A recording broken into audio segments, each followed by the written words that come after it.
Думаю, последнее, что приходит в голову большинству людей при слове «Таджикистан», это образ коллекционного антикварного автомобиля.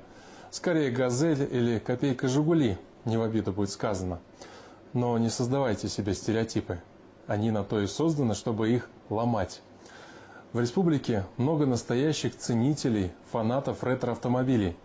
В поисках какого-нибудь грузовика военного времени или Кадиллака, выпущенного ограниченным тиражом в 50-х, они ездят по дальним весям и кишлакам. И, как ни удивительно, находят именно там, в глухих таджикских кишлаках, а не на выставке где-нибудь в Монте-Карло. Не все вещи с годами дешевеют. На этом поле таджикские коллекционеры выставили старые автомобили. Они имеют свою цену, историю и личную характеристику. Это первая такая выставка для Таджикистана.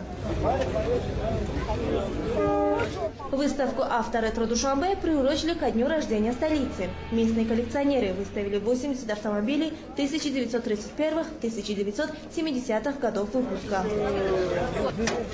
20 лет тому назад.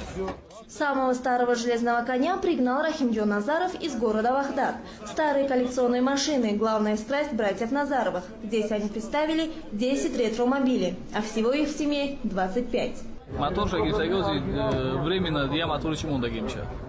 «Опель Адмирал» – старейший и самый дорогой автомобиль в стране. Особая гордость Назаровых. На сборку и ремонт Рахимджон потратил почти 20 лет жизни, но какие-то запчасти не может найти до сих пор.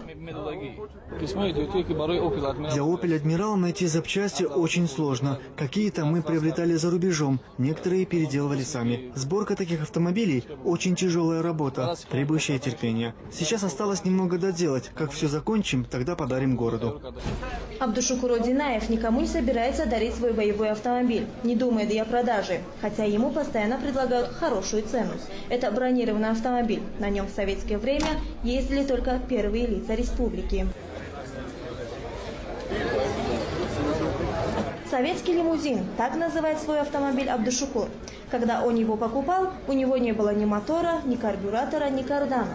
Коллекционер собирал каждую гаечку по всему бывшему Союзу и сделал все собственными руками. Лимузин по всем меркам раритетный. Эту марку выпустили в 30-х годах в количестве всего 12 штук.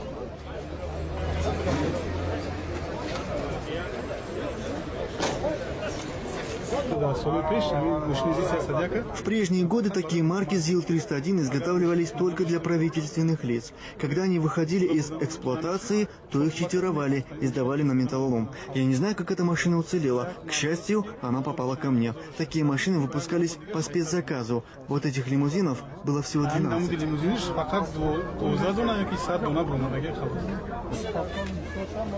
Выставка коллекционных автомобилей стала неожиданным подарком для неизбалованных душанбинцев. Видя такой интерес, власти города предложили клубу ретроавтомобилистов помещение для их драгоценных антикварных экземпляров. Антикварными автомобилями в Таджикистане владеют и министры, и простые смертные. Это особая национальная любовь.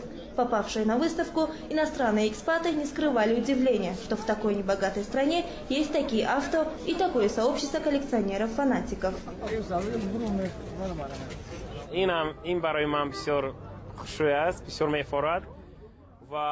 Я уже долгое время нахожусь в Таджикистане, и мне даже не верится, что здесь есть столько прекрасных антикварных автомобилей.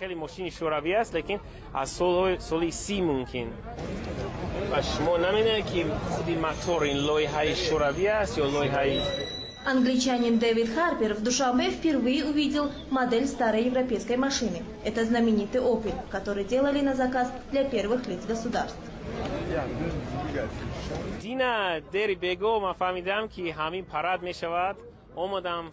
Я узнал, что состоится фестиваль-выставка, и с раннего утра стоял и ждал открытия. Лично для меня это очень интересно, потому что на выставке представлены очень старинные автомобили. Я, честно говоря, удивлен, что такие машины попали в Душанбе, и как они хорошо сохранились. Некоторые из них так шикарно отремонтированы, что, глядя на них, вспоминаешь былые времена.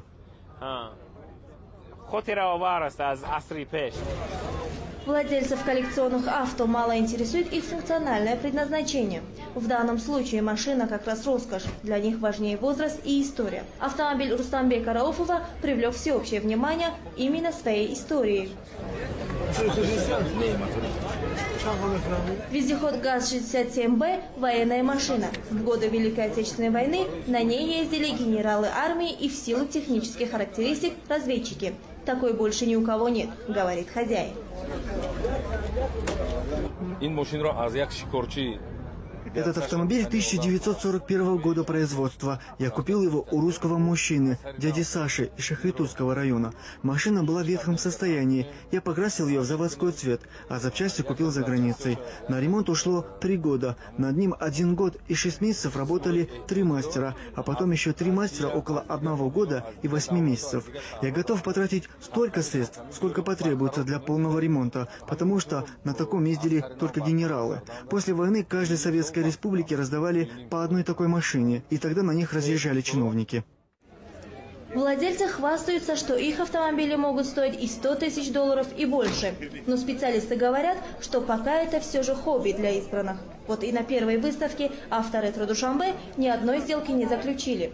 Люди предпочитали фотографироваться на фоне красивых машин и заглянуть внутрь. Но вот про цены никто не спрашивал.